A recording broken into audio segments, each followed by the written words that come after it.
So the stakes are high. If the pro-choice position is correct, then abortion is a basic human right.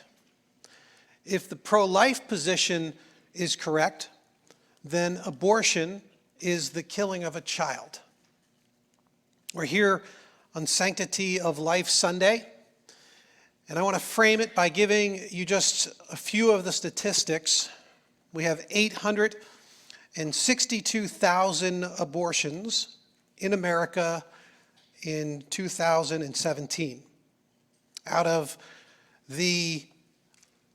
all of the pregnancies that we have, all of the live births, one abortion for every 4 live births.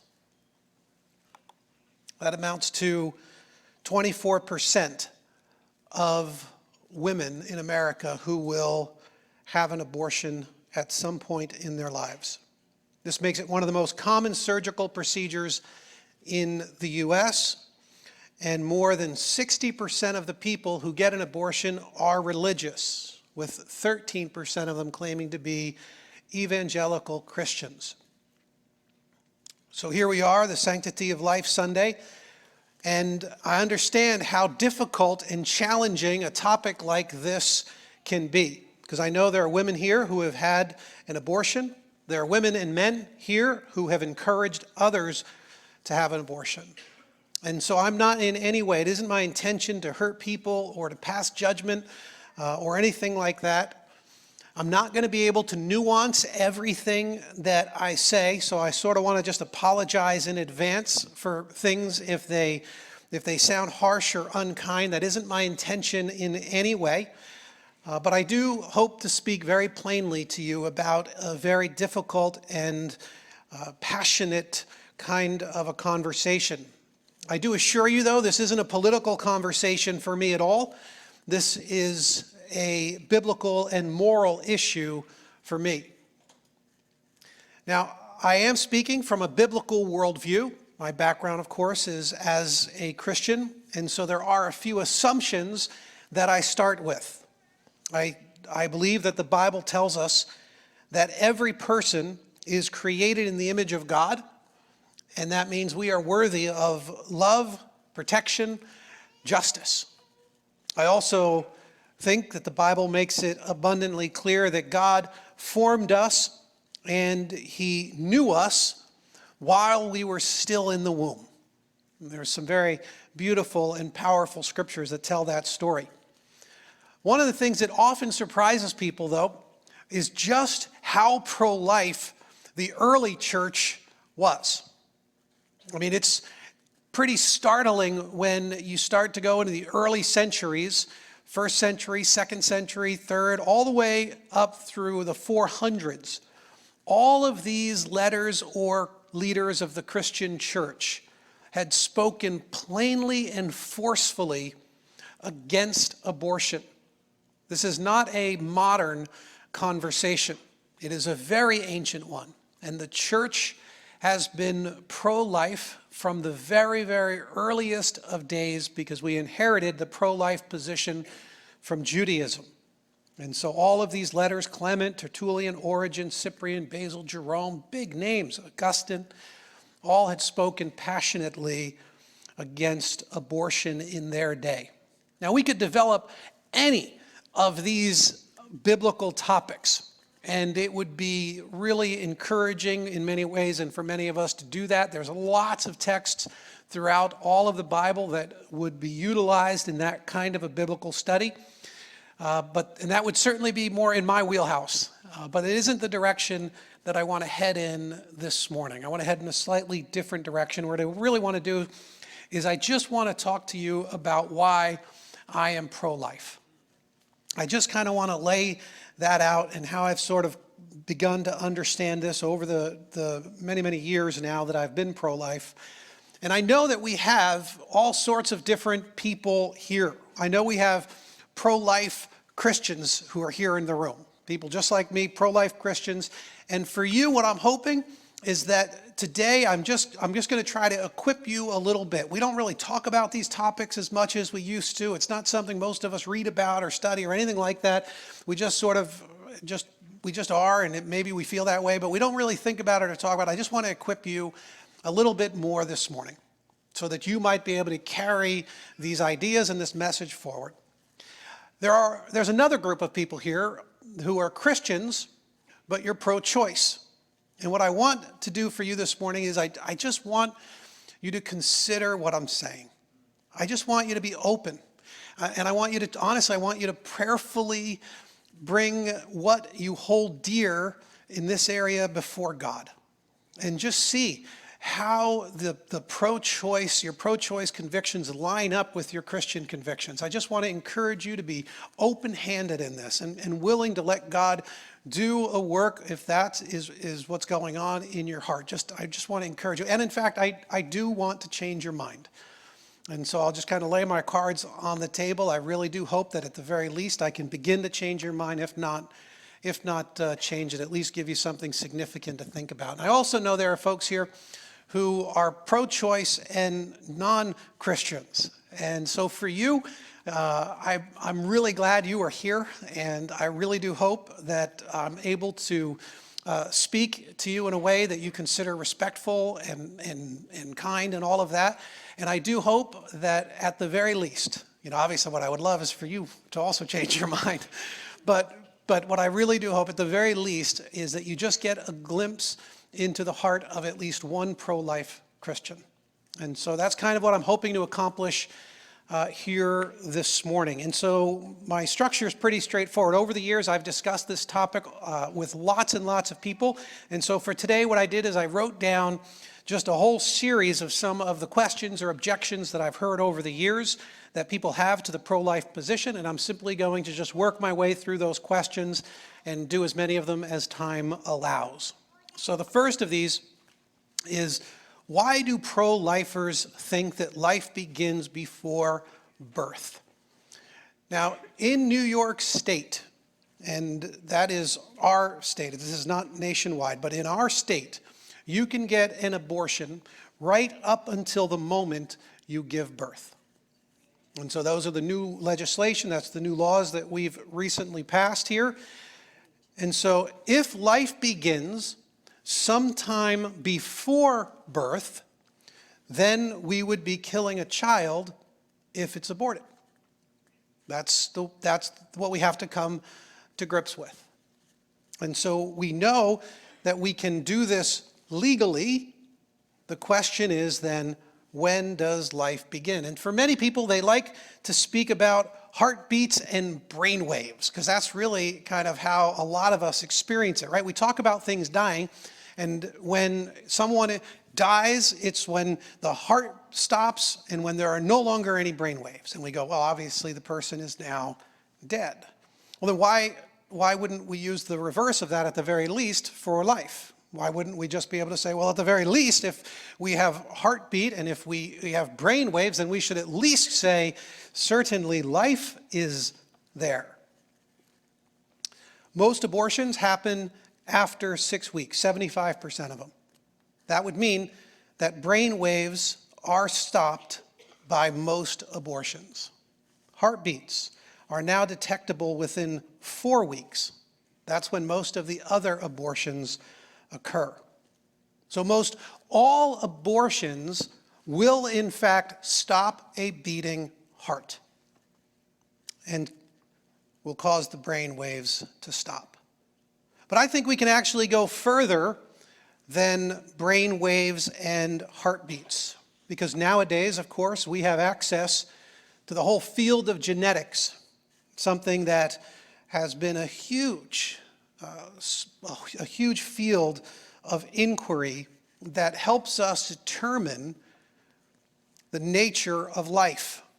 There's a writer on these topics, Randy Alcorn. He said that from the instant of fertilization, that first single cell contains the child's entire genetic blueprint in all its complexity.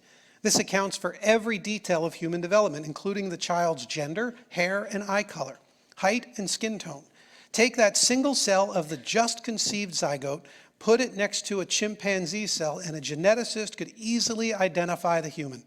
Its humanity is already that strikingly apparent.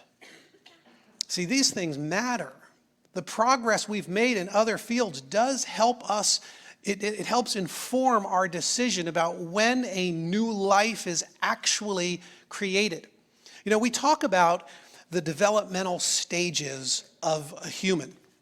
And so we have categories. We've kind of broken them up into these big, giant life stages. And we have adulthood. And before that, we have adolescence. But before that, they're in childhood. And before that, they're in the infancy stages. And language is such a key part of this whole conversation. And you'll see it: pro-choice, pro-abortion, pro-life, anti-abortion. We all pick the descriptors that we like. But what ends up taking place here is we go into these whole other stages of development. But they're just names for a different stage of development, and we sort of have to remember that. You know, we talk about the fetus, but the fetus it's Latin for offspring. It's the young one, and it's a name for a particular stage of development of human life. Same thing with the embryo, even the zygote itself. It's a stage of development for human life. You know, a baby at conception doesn't look like a human as we discuss what, you know, humans ought to look like, and as we compare them to adult humans. But a zygote looks exactly like a human is supposed to look like at that stage of development. And that matters. You know, a toddler doesn't look like an elderly person. An infant certainly doesn't look like an elderly person. You might say, well, they're more similar. Well, that's true. They might be more similar, but they look exactly like they're supposed to at that stage of human development. And that, of course, is exactly what we find inside the womb. We came across a video that will sort of remind us of this whole journey and kind of highlight the developmental stages along the way. Welcome to the amazing world inside the womb, where every tiny baby grows and prepares for life after birth. It's also the place where bonding between mother and child begins, and where each little one's lifelong health is partly established. Human development begins at fertilization, when a male and a female reproductive cell join to form a unique single-cell embryo. At about 24 hours, the single-cell embryo divides into 2 cells, then 4 cells, and so on. This begins the incredible transformation from single-cell embryo to precious newborn. You may be surprised to know that most body parts form and begin to function in the first 8 weeks, even though full-term pregnancy lasts 38 weeks. By 22 days, the heart begins to beat and quickly resembles the heart of a newborn.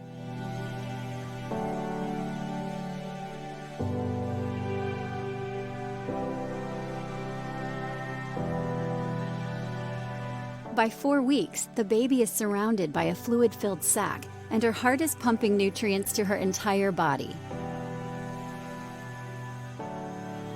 Here you can see her beating heart in slow motion, just 4.5 weeks after fertilization.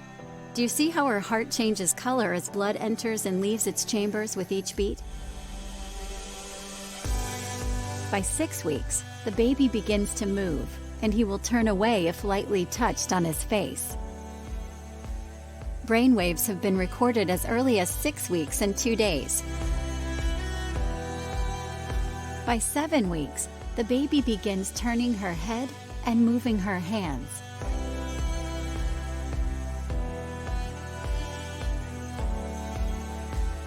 Individual fingers are emerging from his hand plates,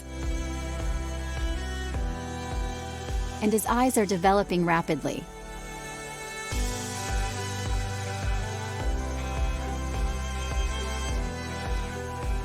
Leg movements are also seen, along with the startle response. The baby's 4-chambered heart is now nearly complete and continues its life-sustaining activity, resting only briefly between each heartbeat.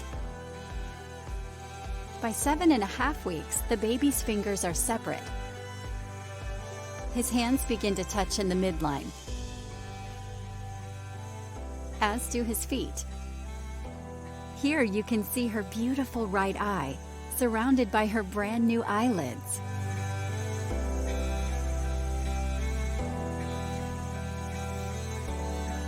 Between 7 and 8 weeks, the baby forms nearly 2,000 additional body parts.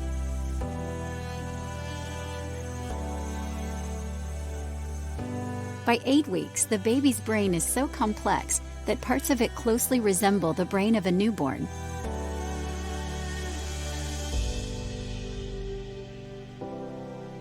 The baby begins breathing movements even though there is no air in the womb. Even at this early age, most babies prefer to use their right or left hand, just like you do.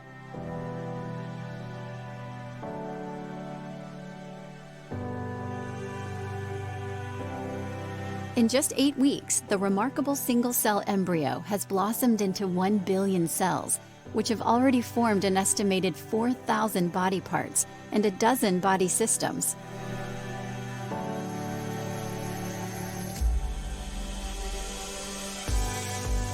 By 9 weeks, the baby begins to suck his thumb, swallow, sigh, and stretch. His face, hands, and feet now sense and respond to light touch.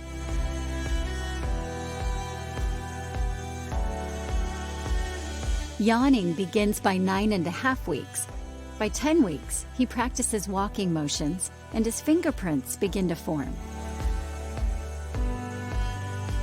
By 11 weeks, the baby's mouth and lips are fully formed, and she continues to grow much larger. By 12 weeks, the baby opens and closes her mouth and moves her tongue.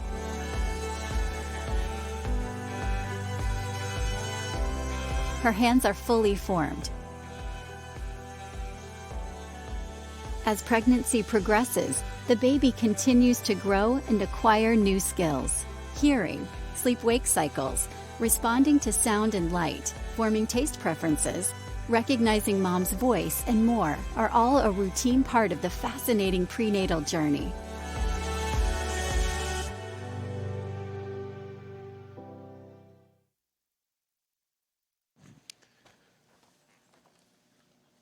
We're reminded when we see the pictures like this as to just how far along developmentally that a child is, even in the midst of laws that allow us to go all the way to the very end of a pregnancy to abort. So when does life begin? Here's the thing. All the other measurements that people try to use in different states do different things. They're arbitrary measurements. We talk about the size of a baby. Are we really willing to say that a toddler is less human than a 20-year-old because the size difference? So then why do we make that distinction as the baby gets smaller in the womb? We talk about dependency. Really? I mean, that's what matters, because a newborn isn't completely dependent upon us to make certain that they survive. I mean, can we really talk about dependency as sort of a hard, I mean, some would tell you that teenagers are more dependent upon us than toddlers are. And I think that goes now until like 30. So like, it's hard for us to say that. It can't be about location. I mean, inside the womb, outside the womb, it's like you have a pet in the house, outside the house, in the yard. It doesn't change the nature of the creature itself. And if it doesn't apply to your pet, then why would we apply that to our baby? We used to talk about the quickening. That was a big one, because that was when a mother could first feel movement. But think about how arbitrary a position that is, because now we know from the technology that we have that movement starts much, much earlier than when the quickening happens. Not to mention, different women feel it at a different time, and so it's an arbitrary number. You're going to tell me that once we can feel something, that's the only indication that life has begun? I mean, what if we actually can now video and watch it? Talk about viability. Some states do that. That's also a moving target. When is the baby viable outside the womb? With increases in technology, that date keeps changing. It's getting younger and younger. Wait until the day we create a mechanical womb. Then what? And then suddenly we're all going to come to an awakening that life really did begin earlier? There is only one scientifically objective point: conception. It's when a genetically unique person is formed. And since getting this wrong might be the killing of a child, how can we risk any other position? Another question that's come up over the years is, doesn't the pro-choice position better support women's rights? Coupled with this is the idea that we can't just consider the baby, we have to consider a woman's rights. And this is absolutely true. We must. Because abortion not only kills children, it harms the women who have abortions.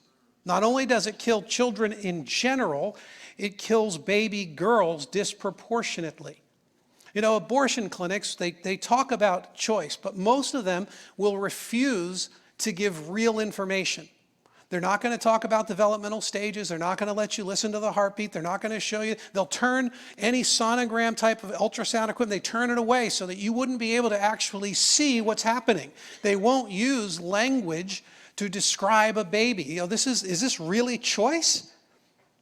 So many pro-abortion advocates have wrecked the lives of many women who will live with deep regret and guilt and many of the other physical and emotional problems when they find out after their abortion what really was going on. That doesn't sound like choice. Not to mention, abortion is widely used around the world to kill baby girls. And I think this matters in this conversation. Pro-abortion advocates are promoting a practice that is killing millions of women a year. Abortions based on gender are incredibly common, even here in the States, more so around the world. It is perhaps one of the leading reasons for an abortion, because the baby is a girl. Between China and India, an estimated 80 million girls have been aborted. There was one doctor who reported on her practice of mostly Indian clientele. She discovered that 89% of the women carrying a girl opted for an abortion. 89%. This hardly sounds pro-woman to me. There can be no equal rights for women until there are equal rights for unborn women. Do any of us really want our girls growing up in a world that is 60 or 70% men? This is partly why so many of the early women's rights leaders and feminists were so adamantly against abortion. They saw the inherent anti-woman nature of the abortion culture. Sarah Foster, president of Feminists for Life, without any exception, the early American feminists condemned abortion in the strongest possible terms. Listen to what she's saying. Without any exception. Susan B. Anthony, early advocate for the women's right to vote. When a woman destroys the life of her unborn child, it is a sign that by education or circumstances, she has been greatly wronged. Alice Paul, she wrote the feminist document, the Equal Rights Amendment. She called abortion the ultimate exploitation of women. See, I don't think it's so easy to say that the pro-choice, pro-abortion position better supports women's rights. Related to this idea is a question that says, why are pro-life Christians pro-birth but not pro-women? We want them to go to full term, but that's all we really care about, is that they have the baby. It doesn't matter what happens after that. And that has not been my experience. Over many decades now, the pro-life movement that I have been a part of is profoundly pro-woman. And we have a special guest with us here today. I want to invite her up, Doreen Jansen. Some of you know Doreen. Doreen works with Soundview Pregnancy Centers. Let's welcome Doreen. Thank you. We are so glad to have you here with us. Thank you. It's good to be here. I just wanted to kind of talk to you a little bit about Soundview and find out, what is it that Soundview actually does. Yes, Soundview Pregnancy Services, some of you may be familiar with our ministry. We offer women resources and alternatives to abortion. You can easily find an abortion clinic on Long Island, but to really find a place where you can go and find tangible, practical resources and support that will undergird a woman's decision is rare, and basically we're the only ones who are doing that And here. now, of course, you have a second location here Yes. in East Meadow, We which have is great. 2 locations, one here in East Meadow, very close by. Yes? And now, from conversations in the past, there was a time where you guys were not a medical Right. facility, but now you are a medical. Will you just talk a little bit about Yes. that? So when I first came into the ministry back in 2011, I did some research nationwide and found that a very high percentages of pregnancy centers were what they call going medical, because there was a profound difference in the way that a woman would choose in her pregnancy whether or not she could actually see the baby on sonogram. So you saw how powerful those videos were, that you can actually see the development of a baby. Well, imagine a mom, a young mom coming in and actually seeing her baby's heart beating on that screen. And that is a turning point for so many women when they realize that this is not a problem. Well, they have issues and problems surrounding the pregnancy, but that baby is not the problem. That baby is a life. That baby is her baby. And so after a woman comes in, she's looking for help. Yes. She gets to see a sonogram. She gets to hear Yes. the heartbeat. Yes. Then what does Soundview do to support her? Yes. We realize that even after she sees the sonogram, she still has a lot of the same situation, the circumstances that she's coming in with, and those are valid issues. And we have a support system that will undergird her decision. Once she becomes a client of Soundview, she's enrolled in educational classes for parenting, for newborn care, breastfeeding, childbirth education. We even do childbirth planning sessions with women to really show them and give them the support, not just show it to them, but literally give them the support they need to go forward and be a good, stable mom. We support women and families up to 2 years after their babies are born. And so it's not just a matter of, save the baby. We realize that this can be a difficult decision, and we want to walk alongside of you in this decision and even beyond that. So it's a full service. We have an OBGYN physician, medical staff, nursing staff available, but we also have the emotional and social support advocates to support them as well. So it's a fairly extensive support network that Yes. you've got going for them. Yes. You must make tons of money. Oh, we are rolling in the dough. You must Do charge, you notice you my must charge, diamonds? you must Yes. charge the women lots and lots of money for all these services. I'm so glad you mentioned that. We have no financial benefit from her decision one way or another. All of our services are free to her. Some of the services that we provide would cost her hundreds and hundreds of dollars to just go to a doctor. To a childbirth education class costs $400 to $500. Many women just don't do it. You let insurance and copay all pay for this? No? We do nothing of the kind. So it's our So ministry. anyone can come in, Anybody can come totally in. free, Totally free. all the services. All the services every day. See, that's the way to do it. That I like. Amen. Yes. That I like. Right. Now, you support a woman who chooses life, and that's Yes. amazing. And now they're able to sort of buttress their decision. They could Right. pursue adoption. They could pursue parenting. Absolutely. All of these options now are available, and you will give them guidance and support. Yes. But what happens now? Because you're just obviously you're a pro-life organization. Right. What happens when a woman falls in those 10 or 15 or 20% who, after they see their baby on the sonogram or they hear the heartbeat, that they're still so overwhelmed they're not able to actually go through with the pregnancy and they choose an abortion? Then what does Soundview do? Do you forget her? Do you do nothing? But the most important core value that we have as a ministry is that we treat every woman with dignity and respect. And that's unconditional. Whether she chooses life or she chooses to have an abortion, we do grieve for her because we know the pain that's associated with that. But we want to open our doors to her as well to come back. And we tell her this: if you go forward and choose to terminate your pregnancy and you're struggling with that decision after the fact, please come back, because we do offer post-abortive recovery, which has been very successful in helping women to heal from the aftermath of abortion. And I can speak to this because I am one of those women. I have had abortion in my passed. And it was very painful for me. And for decades, I carried this with me until I understood the love and forgiveness that Jesus offers. And it's not dependent on what that sin is. It's for all sin. And it's for all things. And you know what? For me, it wasn't something that I pursued. It was something that it was an assault on me. And I became pregnant because of that. And so there's just a lot that goes along with an abortion decision. And we cannot judge anybody for having made that decision. But we do want to offer everybody the same love and compassion and help and hope and healing that's available. Now, one of the neat things I know over the years, we've discussed how you realize that Soundview doesn't sort of work out there as their own little island, but Right. you hope to have not just the physical and emotional, psychological, but there is a spiritual Yes. component to what you're able to do as well.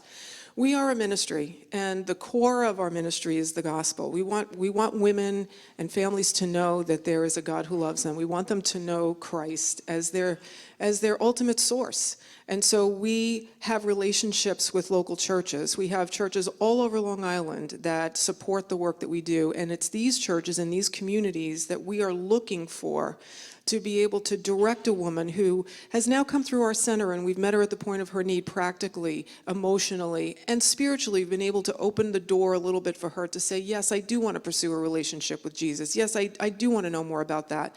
But you know what? The work of the Pregnancy Center has pretty much ended at that point, and now it's time for the church. Now it's time to be able to plug her into a community where she can have her children grow up in this loving community and go to Sunday school and go to your kids' programs. And what you're doing here, what we're doing here as a church and as pregnancy centers, is we're changing the course of a family's life. We're changing a generation. This is transformation happening.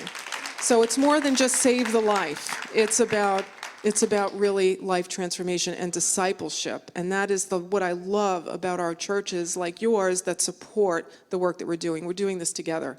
Yeah, Beacon's got, we've been long invested in Soundview as a ministry. We support their fundraisers. We do a couple of drives for Yes. them here as well. Some of our folks, you guys know Katie Miller, I don't know if she's out there already, but she's involved in their leadership team. And so She's on our we've board. had We have a long volunteers here. Yeah, I volunteers. know I have a few ladies who are here who are already volunteering. You're out here, so thank you.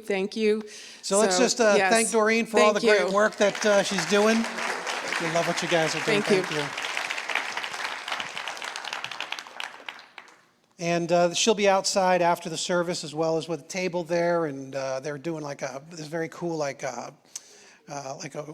it's a baby shower for the center, right? And so it's like a baby shower for the center. It's super cool. And if you want to be a part, see Maria and Doreen outside afterwards. I love organizations that support women during such a challenging time. And it's the way that followers of Christ ought to do. It's what we can contribute to this conversation. My wife and I, we were married young. You guys, many of you know this already. We were very young, and we were 20. And so somewhere right after we were married, we were talking about our pro-life convictions and what that would look like in real life. And one of the things that we had agreed was that no matter where we were, if we were apart from each other, we couldn't communicate. It's not like we all had cell phones back then, but if one of us ran into a woman who was considering having an abortion, that without discussion for the other, we could offer whatever she needed to choose life. We would tell her, you could come, you can live with us, we will pay for all of your medical needs, we'll make sure all the way up through the birth itself. If you wanted to keep your baby, then that's great. If you wanted us to adopt or to have someone adopt your baby, that would be great as well, and we will help you through that. And my wife and I had made this decision that that's just who we would be from the very start. And there were a couple of times through the years where we thought that might actually be the direction and the door that God was opening for us. But you see, and that's been my experience, is that the folks I have known have been profoundly pro-women. I don't think it's a fair caricature to say that the pro-life movement is not pro-woman. All right, another question I just want to hit here for a moment is that why do Christians try to impose their morality on others, right? Why not live and let live? Some would say it like, I believe abortion is wrong, but it should remain legal. That's kind of that whole group of ideas and questions. And as a society, we're pretty torn on this topic already. So like in 2004, for instance, Congress passed the Unborn Victims of Violence Act. That allows for the conviction of anyone who harms a baby while still in the womb. And so we acknowledge that a baby in the womb deserves protection. The irony, of course, is that a mother on the way to an abortion appointment could be hit by a drunk driver, and if she loses the baby, the drunk driver could be prosecuted. You see how torn we are.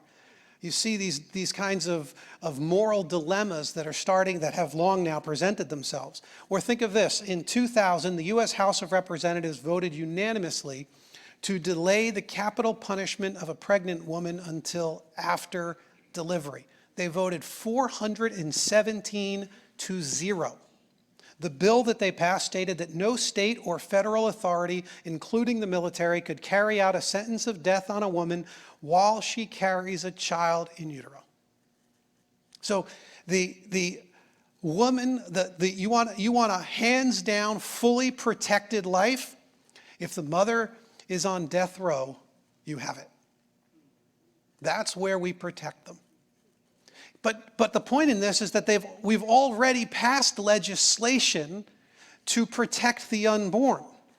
And even though states and some governors are trying to roll back these sorts of protections, many of these are still on the books because we know, 417 to 0, we know that babies in the womb deserve protection. And we throw choice in here, and all of a sudden that gets taken off the table again. But we actually know what is right. We know it in the deepest parts of who we are. And so this isn't about Christians trying to impose their morality on others. In fact, if you think about it, it's going to be hard for you to come up with any sort of a law that isn't the imposition of someone's morality on others. This is what we do. It's what laws actually are. This is why we don't live in an anarchist state. It's because we create laws that are rooted in justice. This is rooted in morality. It's what we think is right. It's how we protect the people in our society that need protection. And all of the laws, even the ones that are sort of like, they don't really seem particularly important, they're still designed from a moral perspective. So this isn't anything new. You can't just simply say, this is just about Christians trying to impose their morality. This is what we do as a society, is we create laws to protect people. And even if that imposes on the freedoms or the rights of another person, we are willing to do that for the greater good. And we sort of have to keep that in mind, because this isn't really simply a Christian issue, because all laws are morally based. Now, you might notice in the language, of course, I've been using the terms pro-choice and pro-abortion somewhat interchangeably. And so I've heard people say, why are you calling us pro-abortion? Can't we be pro-choice but not pro-abortion? Meaning, I really want to support choice. I really want to support women in this way, which I don't think is supporting women in that way. But we definitely, I wouldn't be called pro-abortion. I mean, who would be pro-abortion? But I don't see how you can separate these things out. I just don't understand it. It doesn't work for me because, well, yeah, right. So some years ago there was a bumper sticker. It was more popular, I think, than it is now. But it used to say, against abortion, and they'd have a little question mark, against abortion, don't have one.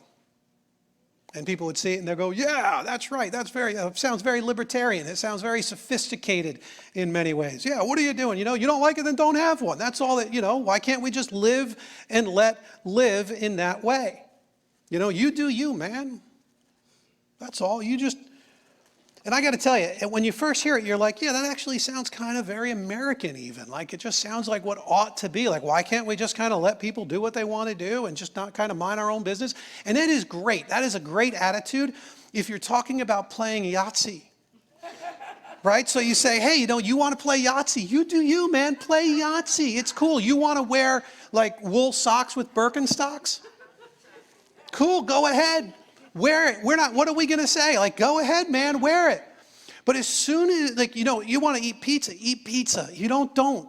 What do we care? Even though you should eat the pizza. But like, the point is, like, it works great in so many areas that it's easy for us to assume that it can apply to the abortion debate, but I don't think it can, because when you start to apply that same attitude to more serious issues, you start to see what happens. I mean, apply it to, say, torture, or kidnapping, or rape. Just insert that in that whole idea and see what you come up with, and see if you're comfortable living in a society and creating a society for the next generation that has that sort of attitude about all of these other unbelievably important things. This is the same exact argument that a Southern slave owner would have made. Hey, you don't like slavery? Then don't have one. Don't own a slave. That's what you want? Is that how far you want us to go in fighting for what's right? I mean, do we really need more people who will turn a blind eye to injustice in our nation? I just don't understand. Hey, you know what? You don't like groping women? Don't do it. Why don't we just stop right there? Because it's not sufficient. There must be more than that. We have to fight for justice. It is simply too contradictory to hold any weight in my mind. You might hear a person, if you were to take that same exact idea, you imagine the lunacy of a person saying, listen, I am personally against child abuse, but I defend the right of my neighbors to abuse children. You would go, come on, that's stupid. Who would ever do that? That is exactly what we're talking about. That's why these issues are held so passionately. You might say, I am against discrimination, but I don't want to impose my morality on those who wish to discriminate. I don't want to live in a society like that. I think we can do better. Some years ago, this is a picture of baby Samuel. It's a surgery. Don't worry, it's a beautiful story. This is a spina bifida surgery, cutting edge in its day. The surgeons opened up a womb, operated on little Samuel, and was able to give him an incredible life. He's actually still alive. He's like kind of a basketball. He ends up still having to use like leg supports in a wheelchair for things, but he lived. And it's an amazing story. It's an amazing surgery. These are the kinds of things that we should be celebrating. And so imagine the scene. A group of doctors, they give themselves over to this patient, because that's who Samuel was to them. He was their patient. And they go in the womb, and in an early stage, they sew him up, and they do the surgery, and they gently place his hand back inside the womb, and they stitch up the womb so that little baby Samuel is safe again.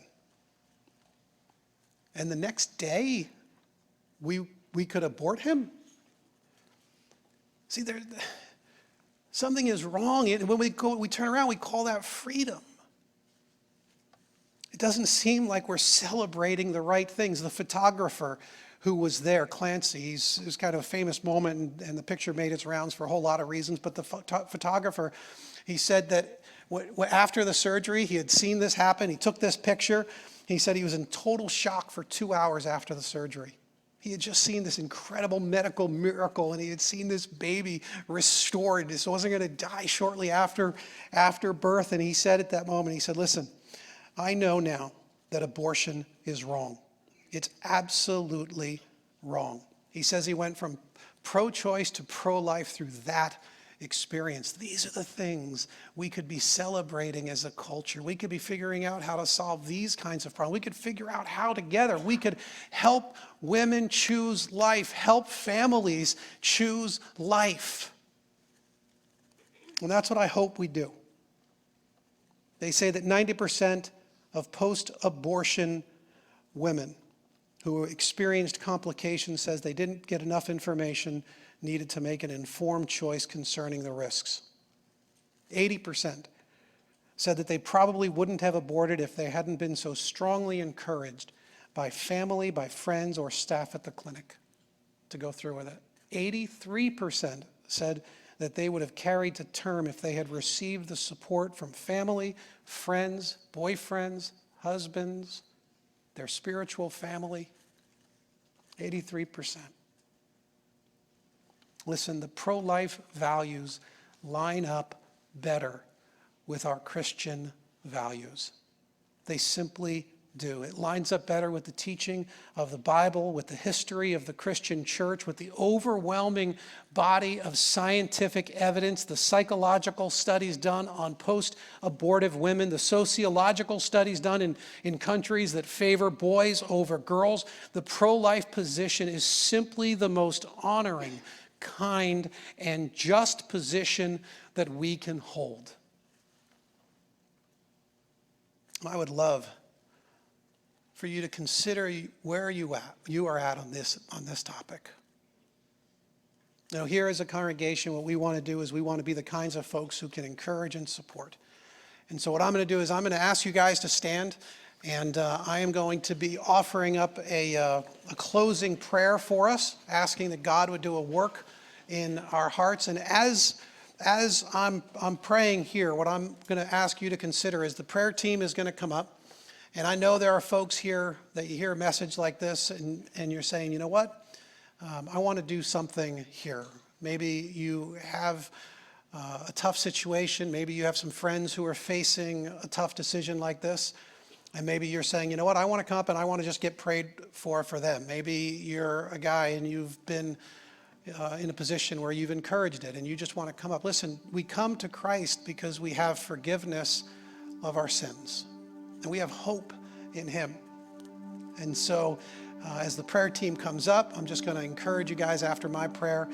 We're going to end the service after. Please keep this room in an attitude of prayer. Go hang out in the cafe. But if you want to come up for any sort of encouragement, if you have friends that are facing this decision, you want us to pray for them, come on up. If you yourself have experienced the pain of these decisions, please come up. Let people pray for you, lay hands on you, talk to you, just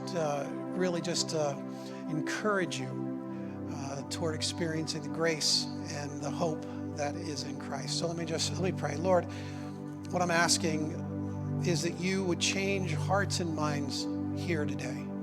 For those, Lord, who have long struggled with this issue or have just simply slid into the position that their culture, that their friend group encouraged them toward, that their politics led them to. Lord, I'm just praying that you would challenge us in these areas. Let us consider, Father, let us reconsider what it is you would have us to hold dear. We pray as a community, Lord, for those who are already here and support life. I pray, Lord, that you would help us figure out how to do that even more fully, that we would be able to address this issue and talk about it in ways that are kind and respectful. That, Lord, we would be able to do it with love and with a hand of hope and forgiveness.